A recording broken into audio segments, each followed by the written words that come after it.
Sa ating lahat. So, ayun nga po, sa pinag-uusapan ni Edo at saka ni Beyonce ay apektado nga po itong si Beyonce dahil nga daw po ay pinapakialaman ng mga tao ang kanilang buhay, ang kanilang mga desisyon. So, yan po yung pag-uusapan po natin.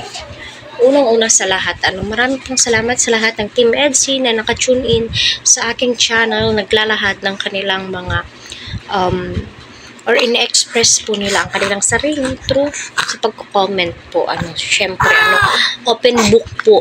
Yan sila, Edu. Dapat, kung ano man po yung mga sinasabi ng mga supporters, negative man po ito, ipawalang bahala na lamang po. Kung positive po ito at malaki yung magiging impact at makakatulong yan sa inyo, grab it, sa mga negatrons, hindi naman po natin mapiplease yung iba kasi yun na po sila di ba?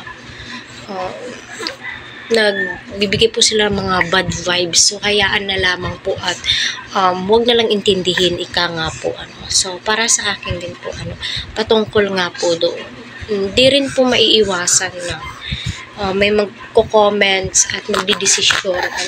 Nasa sa inyo naman din po yun, kung i-apply nyo sa sarili po ninyo. Kagaya ng sinasabi ng iba na naway magkatuluyan kayo, naway ganito, naway sa bandang huli.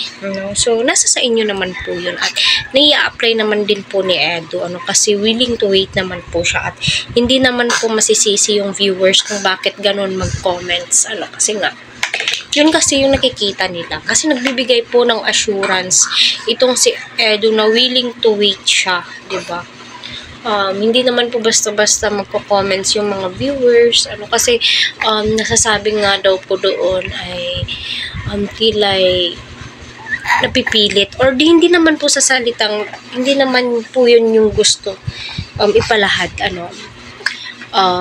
Sa bandang huli, kayo pa rin po yung magdidesisyon. Pero nakikita ko sa mga latest upload ay yun, nag-express kayo ng kanya-kanya ninyong saloobin, nagbibigay kayo na yung tawag nun, handa kayong dalawa na maging kayo soon. Kung willing si Edong maghintay, diba? Like sa Rochelle. Kaya, hayaan na lang natin kasi, alam nyo, yung mga viewers, yung mga supporters po ninyo, is nakikita nila yung future nyong dalawa. Na fit po kayo sa iisa. Diba yung, parang, nakikita nila na maganda yung future nyo at magiging kayo. Kaya, kahit sino naman ang maiharap sa inyo o sino naman po yung nakakasama po ninyo, yun at yun pa rin po yung nasasabi nila na ramdam nila na kayo yung magkakatuluyan, di ba?